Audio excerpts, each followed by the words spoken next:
shirt from a painting that my daughter drew, so I decided to put it on. But today I've got a phenomenal guest. We're going to talk all about trends in the mobile gaming space. His name is Joseph Kim. He is the host of a great podcast that talks all about mobile games called Deconstructor of Fun.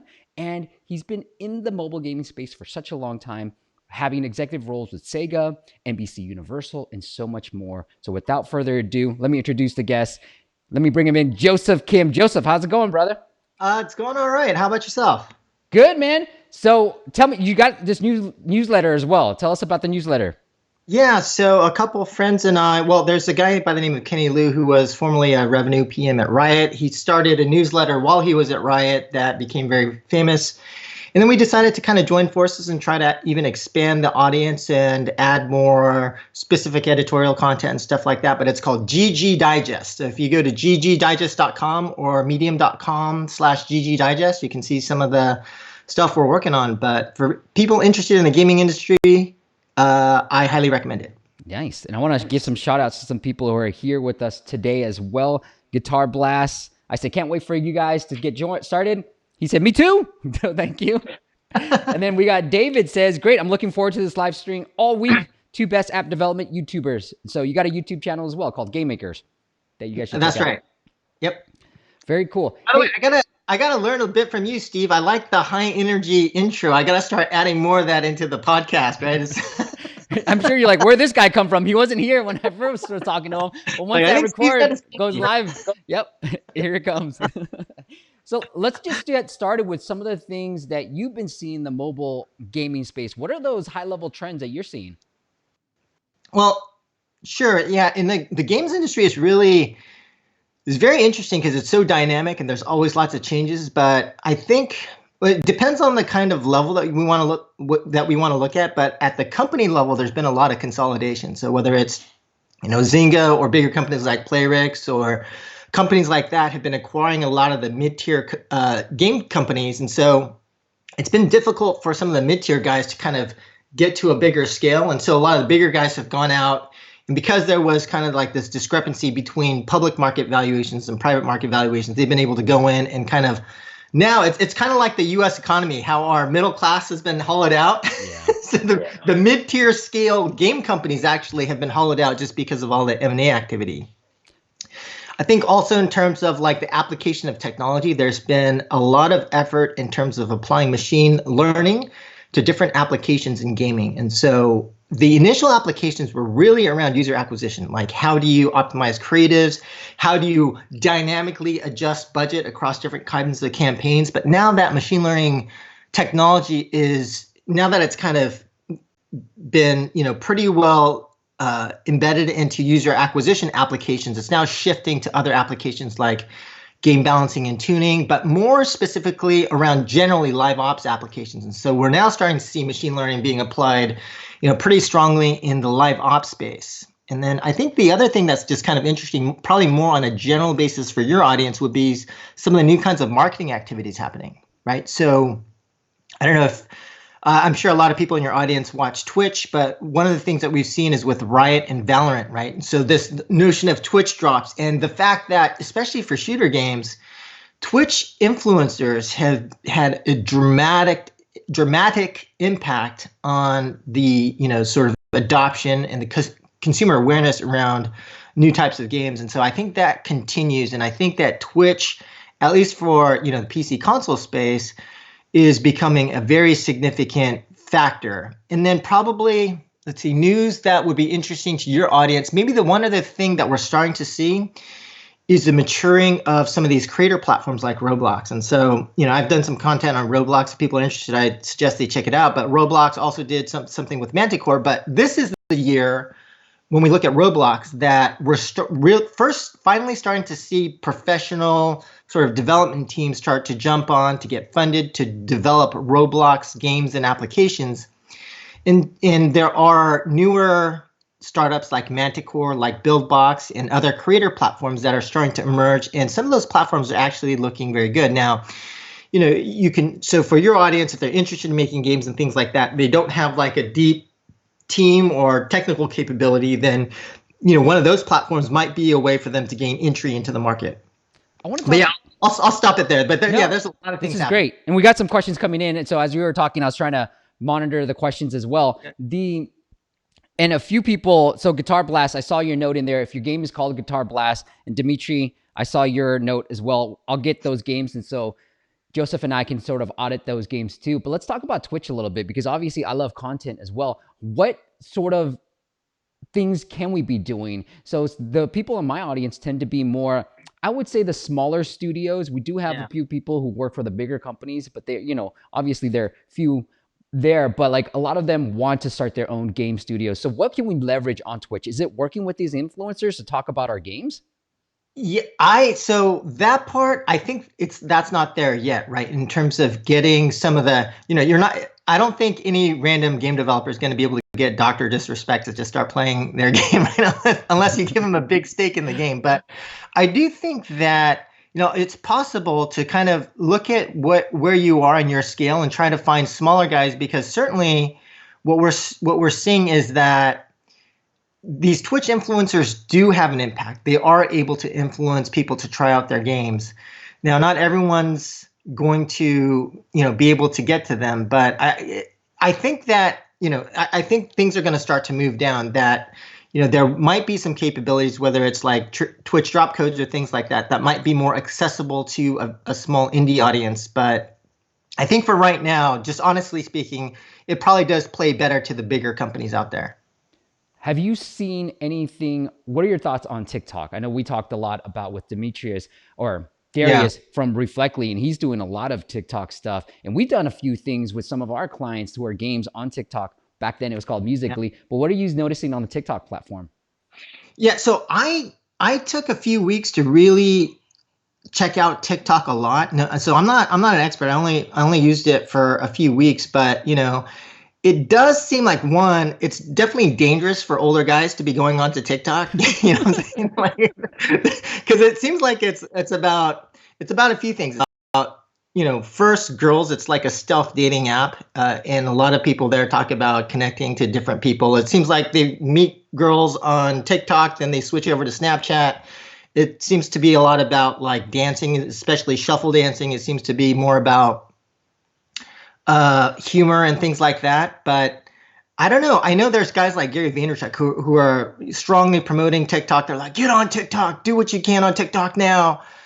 But when I look at the key applications or the key, like just putting yourself as someone who's going to be using TikTok, and maybe it's good to get early on TikTok, but from a game developer perspective, I'm not quite sure if TikTok is the right place, right? I mean, I would say more than TikTok for a game developer. Like, as a game developer, what do you want your audience to do, right? Like, you want your audience to know more about your company. Like Instagram might be a better approach. YouTube might be a better approach.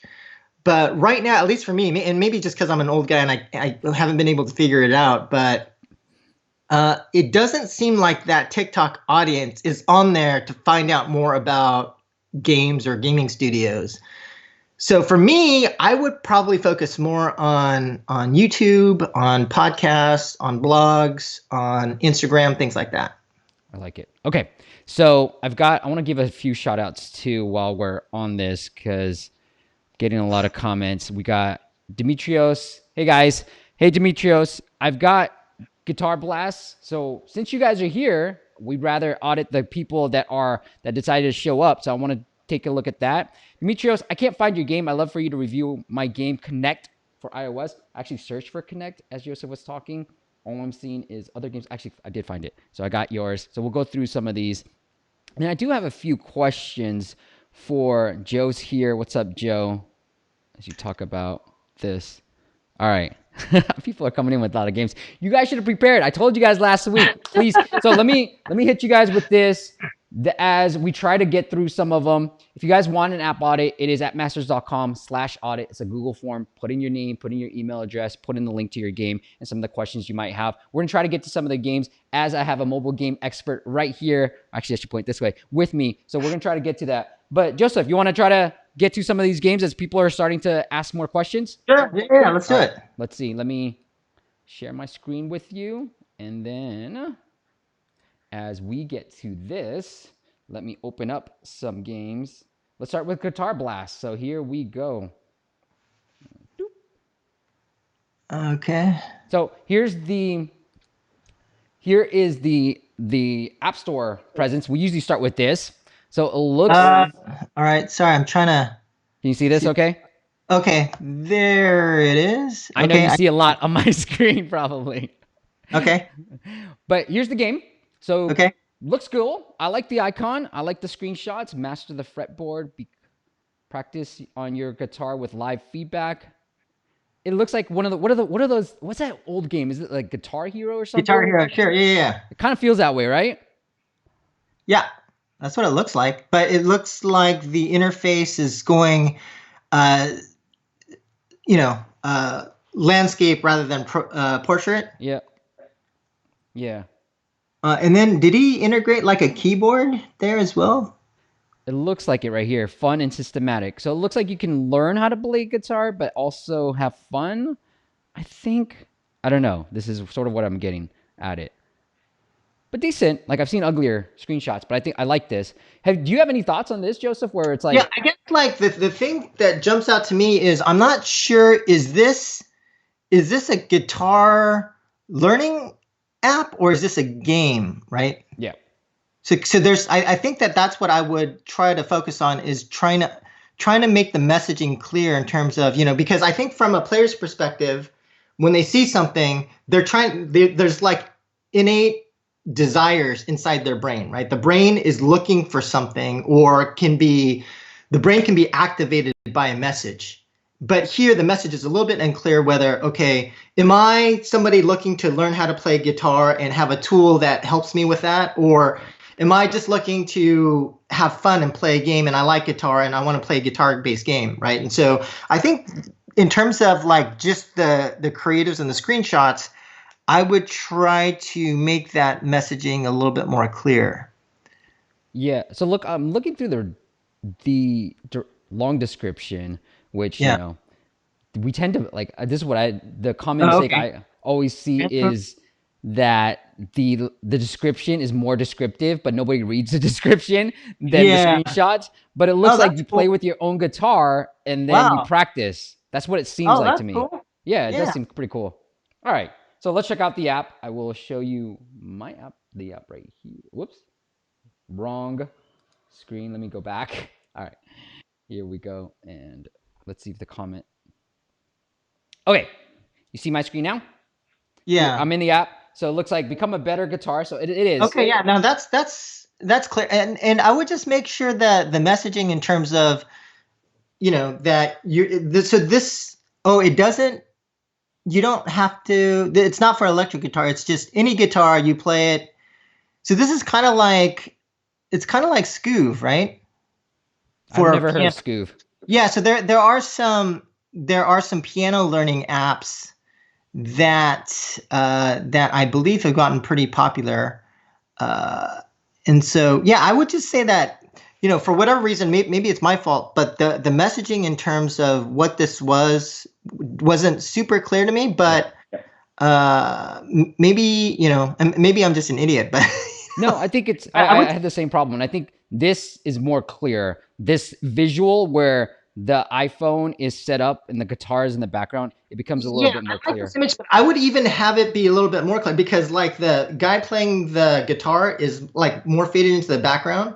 But if you just make it dead simple, where you see the guy with the guitar and the things right there, then it becomes clearer that that's what's going on. And I like the little audio things that kind of show the link between the guitar and that. Mm-hmm. I do like the But little yeah, animations that you might miss when I click next, but there were I like this stuff. The okay. text kind of animating, so it's Yeah. cool. And I Yeah, like this the is social definitely proof. cool. So these are Yeah. all things that during the onboarding process, I feel like you should also have on the screenshots as Yeah. well. Okay, so Guitar Blast is coming in. He said it's a gamification app that makes learning fretboard notes more fun. Okay, Right. cool. Start now. And I will get started.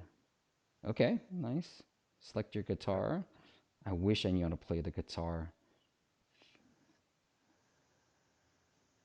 Okay, note name still Remy. Tapping. I guess I can tap or play with the guitar. So far so good. Any thoughts so far from what you're seeing? What I would, my recommendation would be that, I don't know. oh, so you jump right in, huh? I would look at some of the more successful apps on the piano learning side, and then just try and take some lessons from them in terms of messaging, in terms of like the interface and the way that they have developed, different kinds of levels and how you actually get into the app. The other thing is, like, if you're an experienced guitar player and you kind of go in here and you're starting with like this very simple thing, it might be better to try and get somebody to a difficulty level that's more appropriate for their level. I see. Yeah. I agree. What are some of the more popular piano learning apps? Skoove, Skoove. Okay. And then probably the other thing I would recommend is, in terms of like the naming and the messaging, I think a lot of, whether it's like using Google Trends or just Google search completions or YouTube search completions or Facebook audience insights, like try to find, like, look at Skoove or look at other guitar apps or look at, Guitar Hero and find out who that audience behind Guitar Hero is. And then try to use that to more specifically tailor the messaging, find out who the audience is and who you would, especially if you start moving towards a paid model, if you're going to start doing UA, then that would help you in terms of your targeting as well. I think, from a monetization standpoint, that's what I like to look at too, Joseph, is, I'll try to find some of the monetization schemes, because I do feel like you should ask. I see all these starter packs from these other games where they have a huge pop-up. Maybe it's on the second open, so maybe it's too soon on the first open. I do think, I don't know how you feel about this, but this seems like something a hardcore guitarist or somebody who really wants to learn would want to use this app. And just, like, I think from a business model, just having a one-time subscription is not good. So... Yeah, or even like having the trial and then making it clear that you don't require a credit card interface, or even something else where it's like, $4.99 or offer a limited time discount because as a small company, if you want to get virality, if they post to whatever, or they invite some friends or something like that, like use the old Facebook tricks, old Facebook scheme tricks. Well, one of the things that, look at here, as I'm trying to buy, it says insufficient funds, but it's not taking me to anywhere. Like, I'm trying to buy this, I'm clicking buy, and all you're saying is insufficient funds. So right. There's a pretty critical error right there. Yep. Okay, I think we've done good there. All right, let me bring us back into the fold as we answer some questions as well. Here we go. Oh, let's get rid of App-Master/Audit. All right, got some questions for you guys. So Joe, while we're doing the audit, Joe, he's someone who I see every week. Joe, thanks for coming back on. You might be alienating a big audience by highlighting pro guitarists on your subtitle. So that's true. Like, if I'm just starting to learn, maybe start thinking about that. All right, we've got David that says, I'm building a real-time one versus one multiplayer game, but I have a small marketing budget.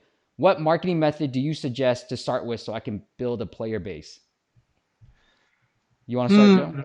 Yeah, the tricky part with multiplayer games is that I would almost say that sometimes it depends on your game, right? The tricky part with multiplayer games is the matchmaking and matching difficulty levels. And so if you don't have a good bot system, even if you have a small marketing budget, if the match wait times are going to be like, 10 plus seconds, if you're not going to be able to match people appropriately with the right difficulty level, you might just be throwing money away, right? And so I would first, like, before you spend a dime, figure out what is a skill you need to have a good gameplay experience, right? And I've seen this problem over and over and over again with a lot of game studios that make these PvP based games.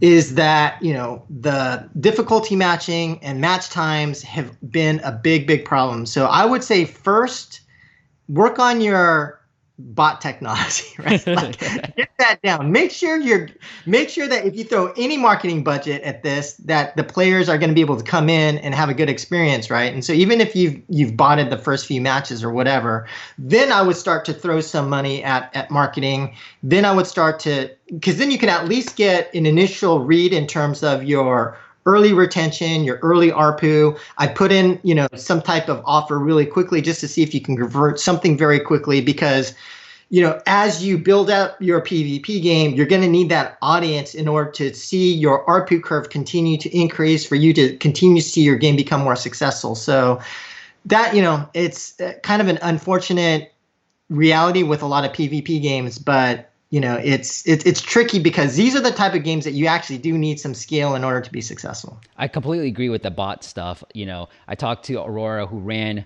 used to run. Now she runs her own company now, but she was talking about Fun Run and in the early days. And a couple of tips I'll give too is they saw they're, a multiplayer PvP type of game, and bots were extremely important. Joseph, you hit it on the head. Like, I hate waiting. If I'm going to play a game where I know I'm going to be battling, like, make it seem organic, right? Like, I want to pretend like I'm playing against somebody that's real. So Yeah. make sure you could have that cut down time. Like, I've seen other apps like, oh, connect with other people, and it takes like forever to connect. And it's like, that's the premise of your app, is to connect, and it's taking forever. You really want to make sure that time is low. And then secondly, think about times when people do want to play these type of games. So when Aurora talked about Fun Run, they saw a huge organic lift because they're more of a, like, we play in person type of game, and you can play online too, but a huge organic lift during finals week. And so these school were like, all right, I'm studying, but I will need a break. So think about how you can market to students, especially during these times. It might be not as important, but like when people are most stressed, like think about that. And then definitely what Joseph said, decreasing that bot engagement, player on player time too.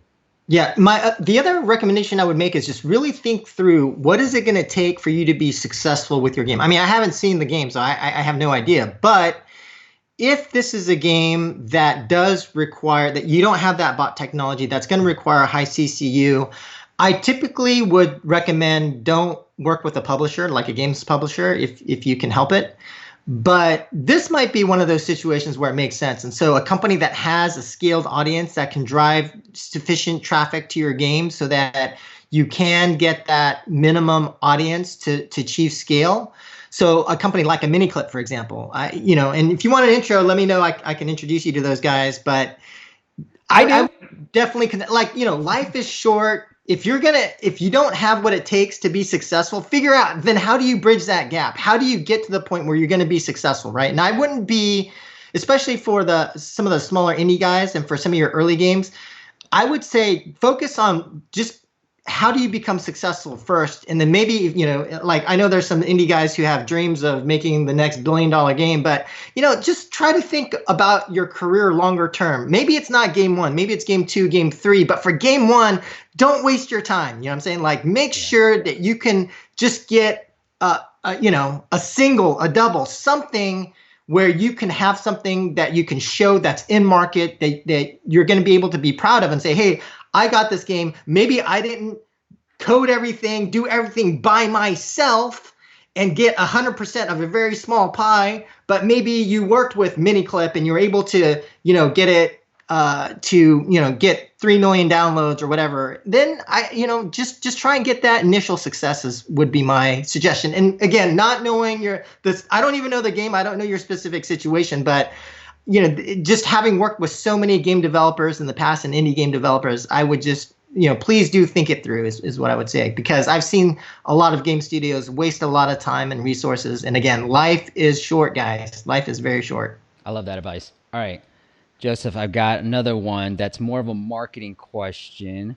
And he says, hello, I'm curious about why my downloads stuck at 150 to 200, why they are not incrementally boosting to about 1,000 more. Keywords also rank pretty well. So don't have too much info, but what I would say, Raycast, is this is the opportunity to try new stuff. Look, we know during these pandemic times, certain categories of games or certain actually categories of apps and games in particular are growing. So this is when you want to try out new marketing channels. If you've just been relying on ASO for your downloads, then try different paid acquisition channels, try different keywords that you haven't thought about. You know, one of the things that we did for one of our clients is we looked at college names and we found that, hey, they actually have decent traffic, really good traffic, and low competition. So try out different keyword ideas that you haven't considered in the past. I think it's a great time to try and test new things, because paid acquisition costs are actually going down because people are actually spending less on Facebook ads and stuff.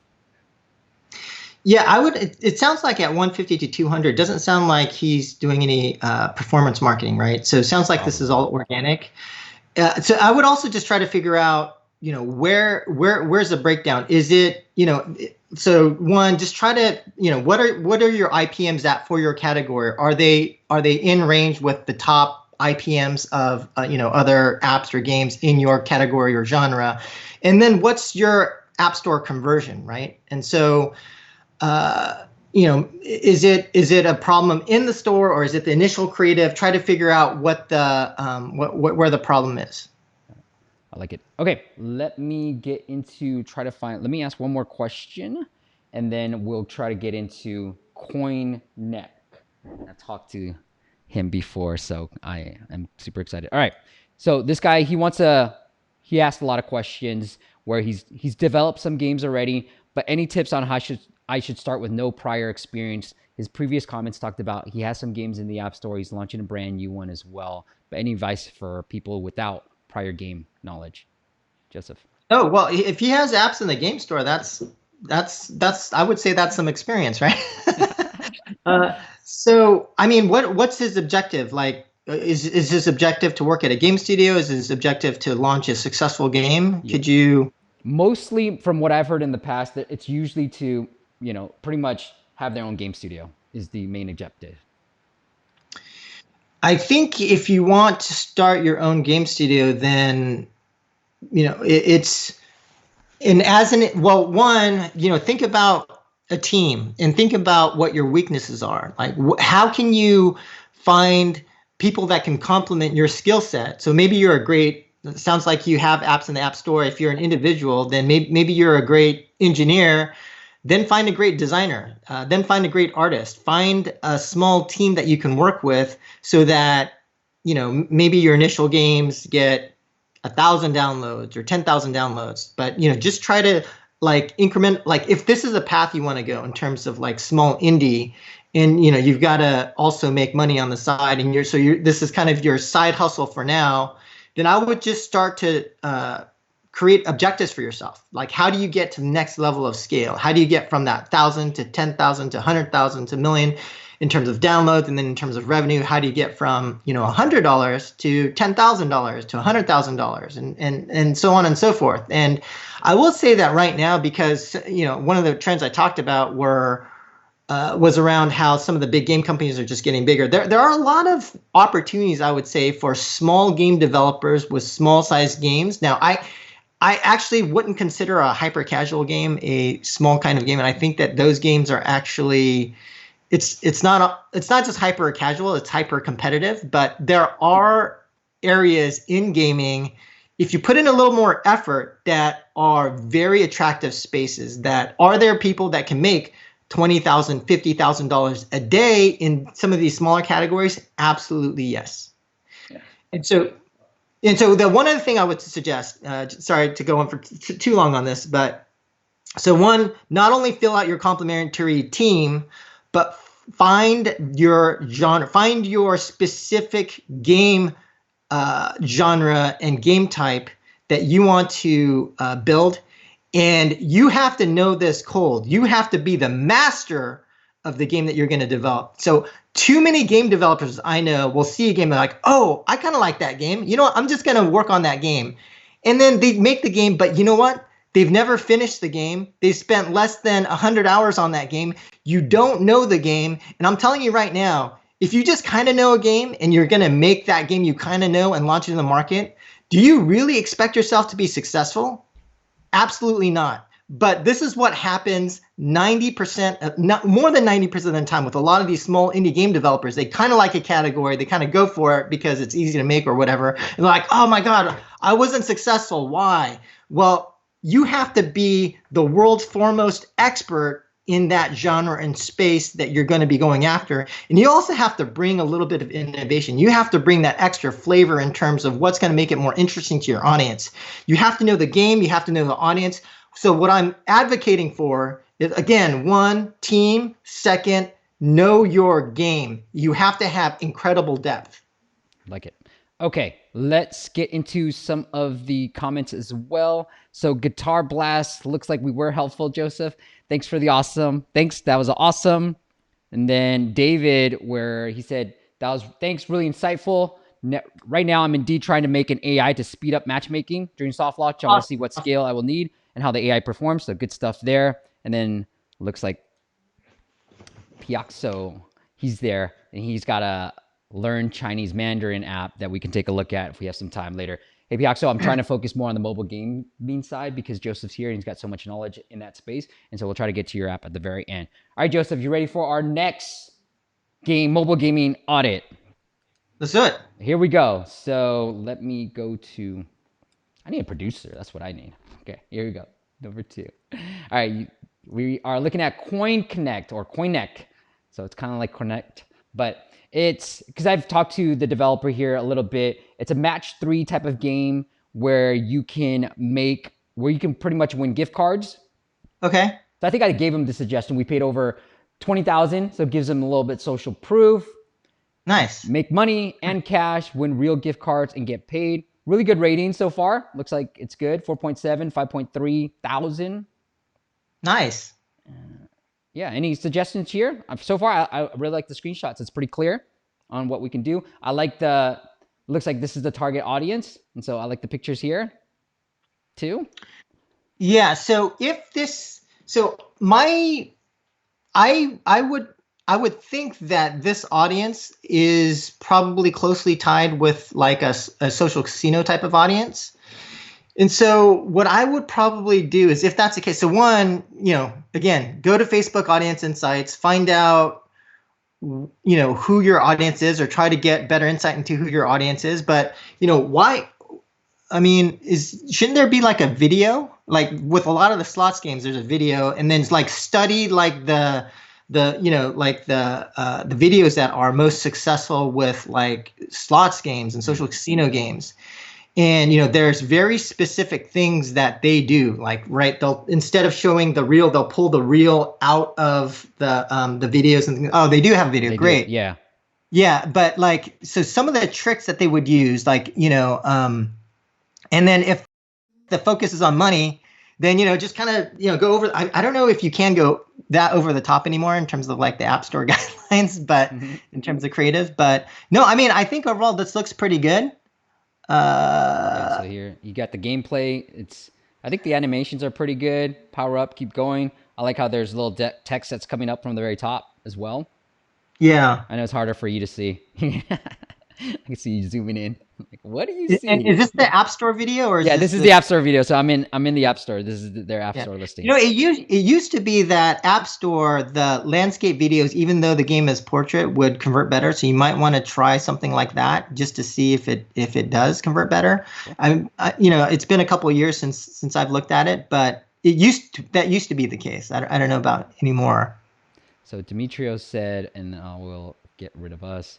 He says downloads have been consistent, about 400 to 500 daily, trying to improve by using Google ads, Facebook ads, etc. Don't think they're quality users. So, okay. So far, so good, Demetrios. Let's open up the app and let's try it out. Let's bring us back in to the video stream. Cool. Here we go. Welcome back. I've obviously used it. Remove ads for 1 week. I see up top. Play for fun. I think there's a lot going on, Joseph. What do you think? This is the first screen that I see. Yeah, let's see. I feel like, what do you want me to do? I don't know what to do. I mean, obviously, I'll play for fun. That's the main thing that I'll probably click on. But when I'm looking at this, I feel like you should get really centered on what you want your user to do, whether it's start playing or anything else. But like, I don't know. I just feel like there's too many buttons here going on. So I could click this. Yeah. $. So I'll remove ads, all this stuff. Okay, well, let's play. Link for more games. It looks like there's some ads. I'll play a bit. If you got any thoughts, feel free to jump in.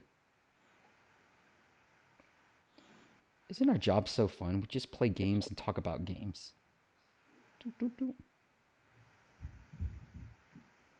Okay, so 160. I know you guys probably just don't want to. What is this? I don't know. Maybe the kids. I know my son loves it when he loves watching people play games. Yeah, I would just say from a gameplay perspective, I would probably study the other line match games out there and try to see from an art style perspective what is performing the best.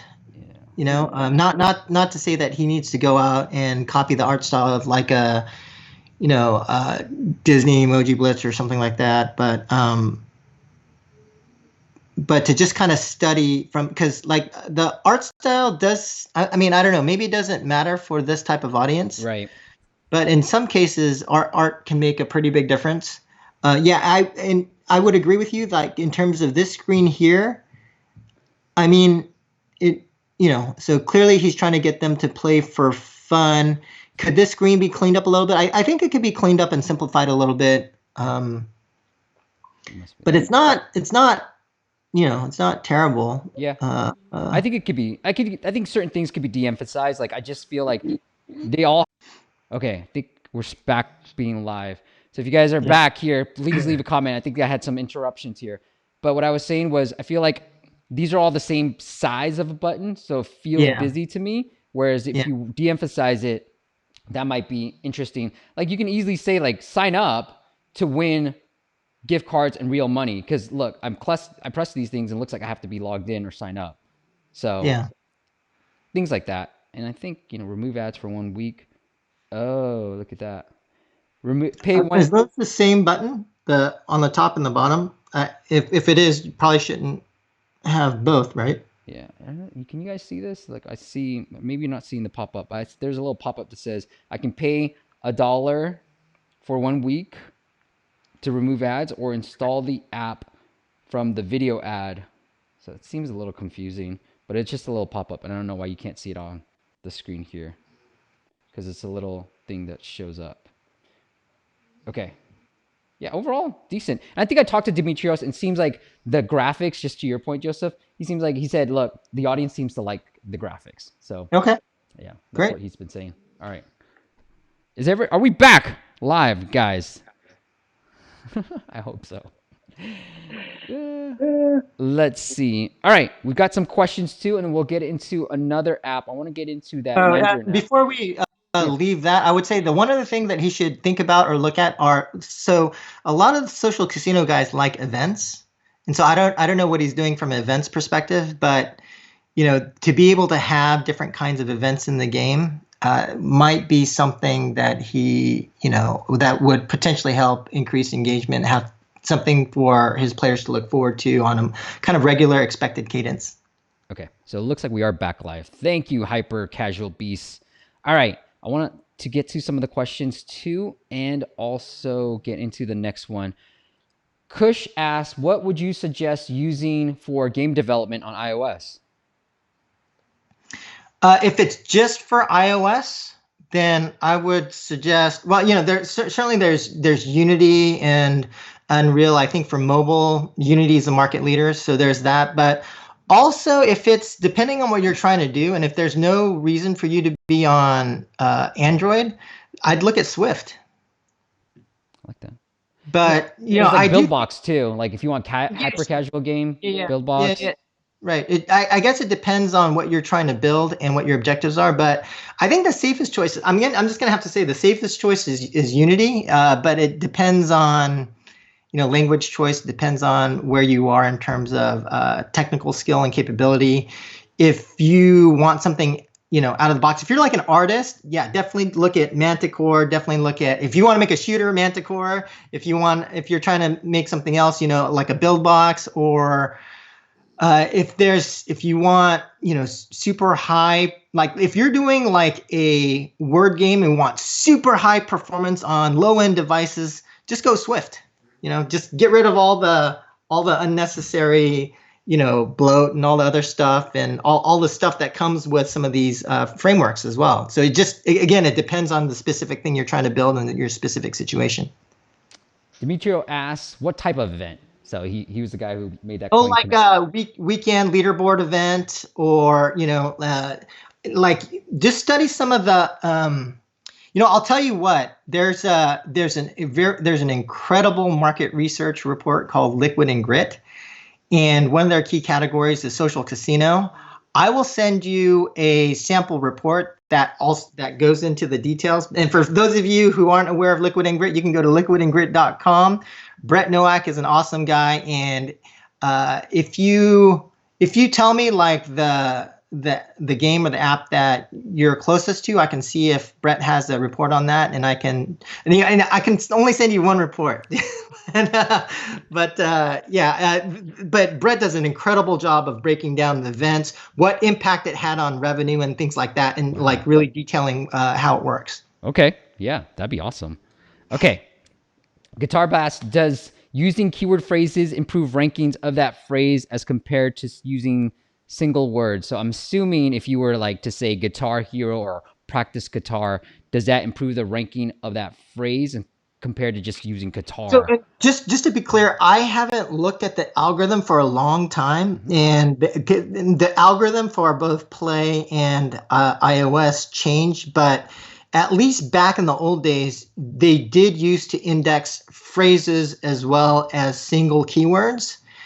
And, all the rules change all the time, right? And like if you're on iOS, I think you probably covered some of these tricks too, right? Like Mexico store also indexes for the US.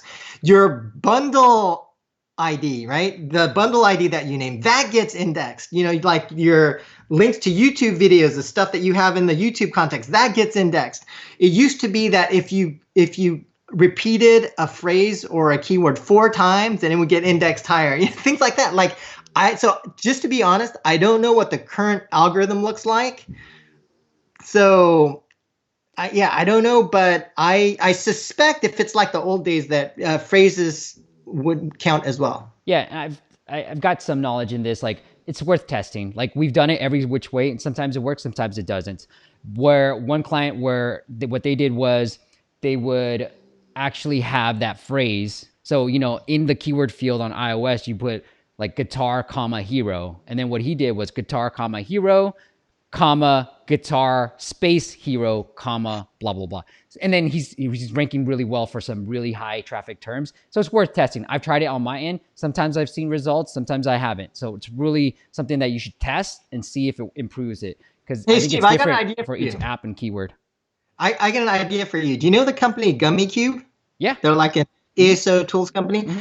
I think you should do a partnership with them. Take one of because it looks like you've got a pretty big audience with lots of apps. Like take one of the apps with, a fairly scaled audience, like maybe even this coin game or something like that. Partner with them to use their tools and do a video that says, okay, we're using GummyCube. Here's the current performance. Here's the current organics. Use their tools and do a video thing where you show how you impact the performance of the ASO. I think they have asked for it, so we can do that on the next stream. I like those guys. Now, the one advantage that they have is that some of these ASO tools work in isolation, but the thing I liked about GummyCube is that they actually also show what else is happening in the App Store, right? Because like, let's say a competitive app has, whatever, similar creatives or whatever, that could impact you. So that's the one thing I did like about GummyCube in particular. Cool. Well, I didn't mean GummyCube asked. I meant like the audience's asked for us to do keyword research and all that stuff. Yeah. If you want an intro, I'll do an intro for you. Yeah. No, I know those guys too. Hey, Joe, Steve, saw your Game Fest presentation. Very insightful. So, okay. I'm an indie, but do not code myself. Have outsourced my first game to a game studio. Any tips on what I should focus on the most? Okay, sorry. I'm an indie, but do not code myself. He's outsourced his game to a studio. Any tips on what I should focus on the most?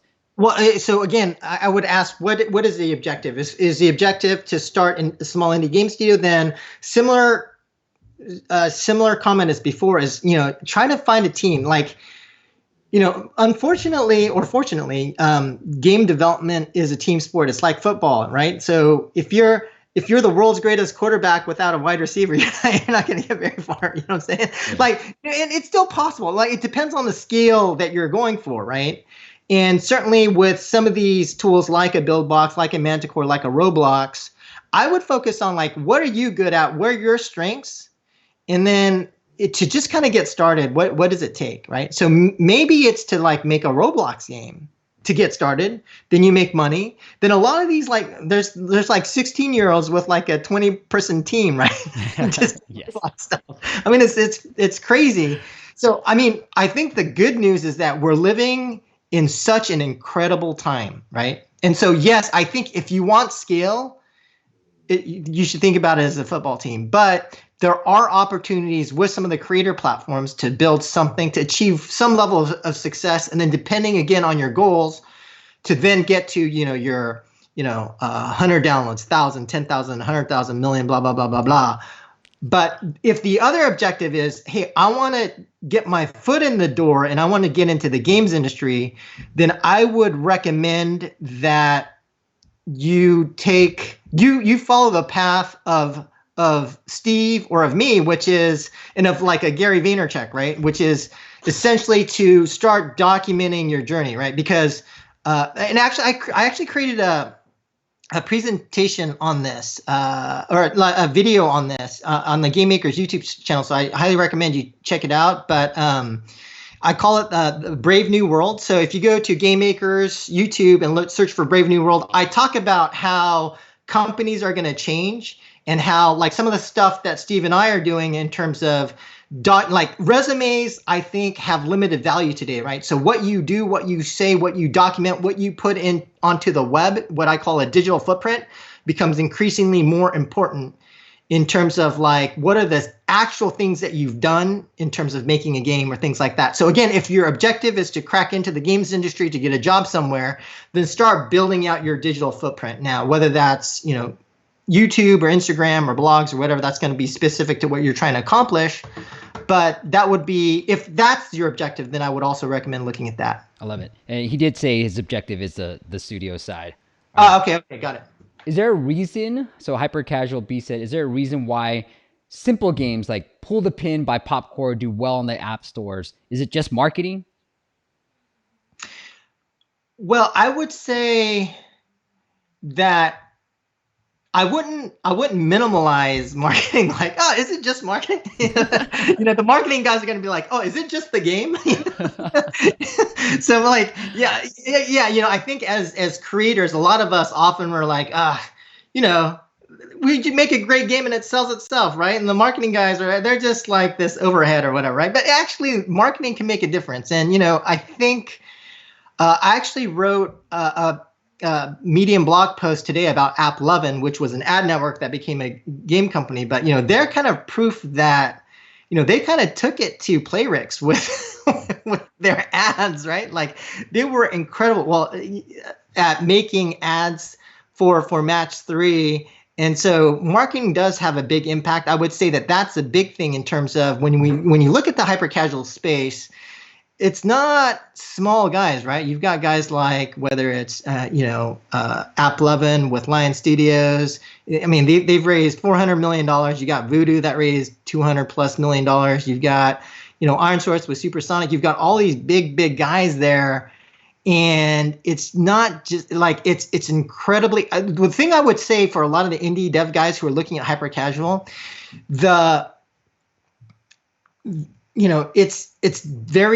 it's definitely very difficult. You look at the product and you're like, oh, this is so simple. Anyone can do it. So it must be easy. No, it's not easy. And this is hyper casual is a space where in terms of the barriers of entry, it's not the game development. It is the marketing, right? It's like they put a ton of money in terms of testing what works or not. And in fact, when you look at a lot of hyper casual games companies, they don't even make the game. They like start with the marketing. They'll do a ton of marketing. They'll do like massive number of ads against different concepts, and then they're like, oh, the IPMs on this is very high. Okay, now let's make the game, right? And so I would just caution a lot of small indie developers that if you're going into hyper casual, you are going against massive competitors that have you out-resourced 1,000,000 to 1, right? And so if is not to say that you can't be successful in hyper casual, but if you do, I'm gonna say you're gonna be more lucky than good. I didn't know that App 11 was Lion because I see Lion Studios all the time. I didn't know it was App 11. That's crazy. Yeah.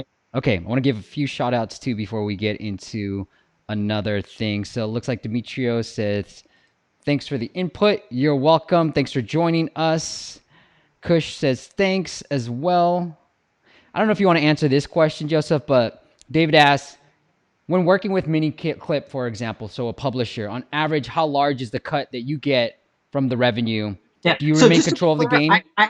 I haven't worked with MiniClip as a publisher before, but generally what you're talking about, depending on the amount of risk, depending upon, what the deal is and how much you have done, the typical range in terms of a publishing deal is going to be something between, basically 30 to 50% on the publisher side, right? And so the more that, and sometimes the publisher can take more, like if they're putting in all, like let's say you're working on a console game and they're financing the whole thing, they may take the majority of the rev share, right? So that's a situation where the publisher can take 70% plus, depending on the budget, the risk, things like that. But generally speaking, there's going to be a rev share, and again, the publisher take is going to, let's just say, typically be somewhere between 30 to 50%. And then there's going to be some level of MG typically where, you get some form of payment. All right. Let me see if there's any money. Okay. So good stuff. Hyper casual beast. Thanks. Very insightful. I want to make sure. Thanks for these guys, because, we do want to make sure we answer your questions properly. All right. One last app audit. We got a few more minutes left, and then I don't want to take up too much of Joseph's time. I do want to get to this app that so Pixoxio Augusto, he's actually in the audience right now on the live stream. So it looks like it's let me change my camera view to you guys so you guys can see what I'm looking at. All right, looks like a learn Chinese language app. So he wants to know product market fit, essentially. Increase your vocabulary with fun. So yeah. I would say that this is very dark, right? I mean, black and white. It's very artistic, but I'm not sure if that is what's going to appeal to the audience. And then I think that, so everyone's going to know about Duolingo, right? Like you cannot, if you're in the market to learn about, to learn Chinese, you're going to know about that. So I would say like I don't even, what is Ide Long? What is that? Is that?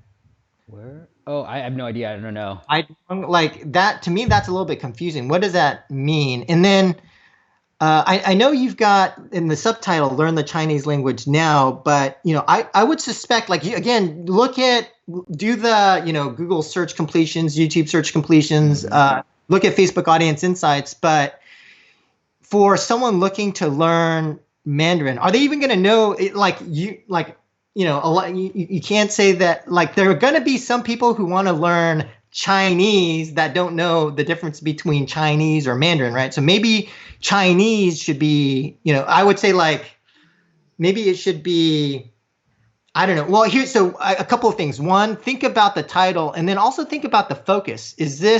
Are you trying to go heads up against Duolingo? Mm-hmm.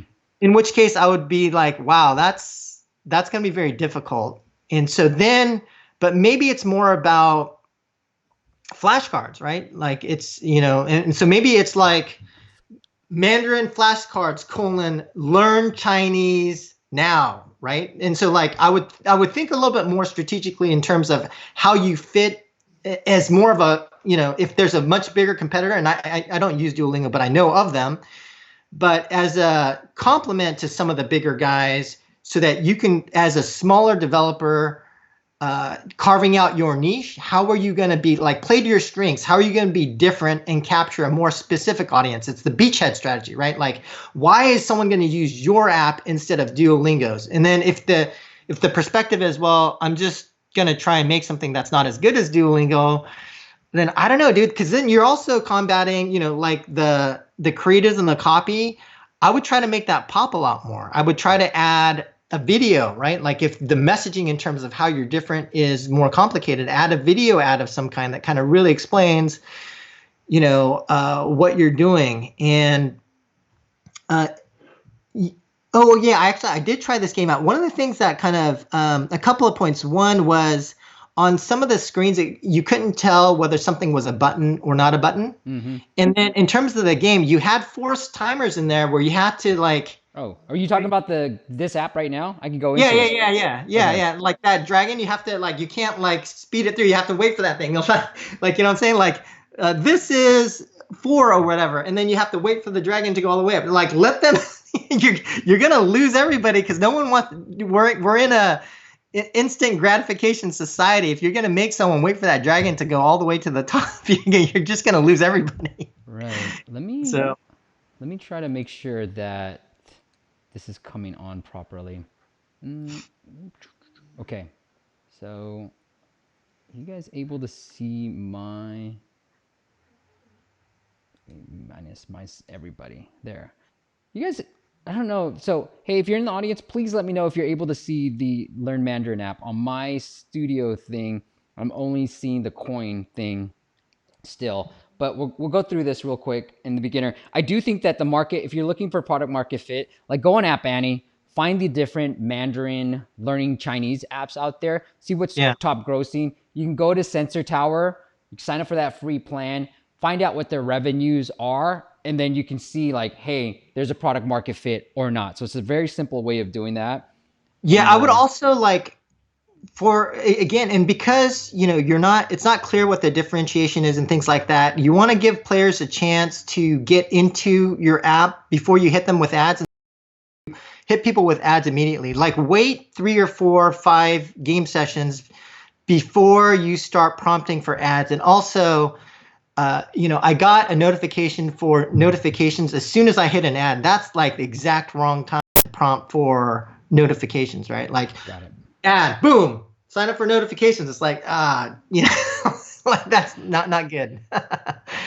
Okay. So. I've got the app back up, guys. So they said they couldn't see it. So here's the app. I kind of went into the app already, but swipe to the sides. Let me try it again. Doop, doop. There. I don't know yet. So go to beginner. All right. So it's not clear that those are buttons, right? Right. And it's kind of hard to press on. Like I'm pressing numbers 1 2 5, but I guess this is the whole pack. I don't know. So I hit the 4th one. Let's practice 20, 30, right. 40. Yeah, like I don't like let people skip through some of these timers, right? Yeah, I know. I don't know why you're having a countdown just to get to the game. Swipe to the sides to rotate the words. Don't know what to do. Oh, okay. I got to figure out what this is 40. Okay, this is 50. I know the volume. I don't know why you're asking this at this. Yeah, don't wait to wait for the the notification approval. Oh, okay, you missed. It's 60. All right.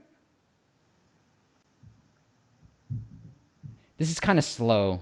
Like I can't. Yeah. It's very artsy, but like so slow. I'm just guessing. Let's guess 30. That's 40. Okay. You're good. All right. Interesting. I'm going to go back to I don't know what your monetization scheme is either, because maybe just ads that you're going to show me randomly. So I like it so far. I don't know. So yeah, again, I would like focus on what the differentiation is strategically. I'd look at also the other learning language apps, the ones that are the most successful, right? Like, I think artistically you might like black and white, but does your audience, like who is your audience? Again, use Facebook Audience Insights to figure out who that is.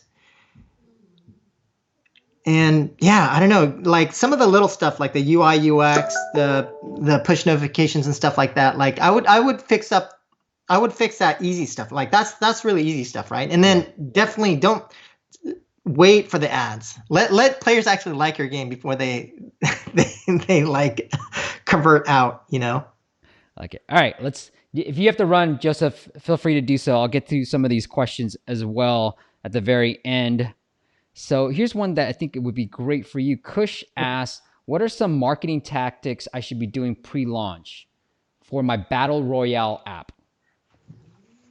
Pre-registration, for sure. Right. So you want to, and so Battle Royale, you need an audience. So you want to make sure that you got as many people lined up as possible.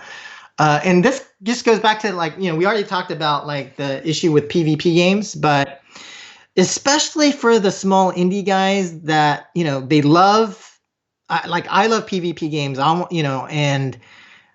but if you're a small indie developer and you need really study what CCU it's going to take, do an economic model about what it's going to take to make to make sure that you've got a good matchmaking experience and a good match time experience.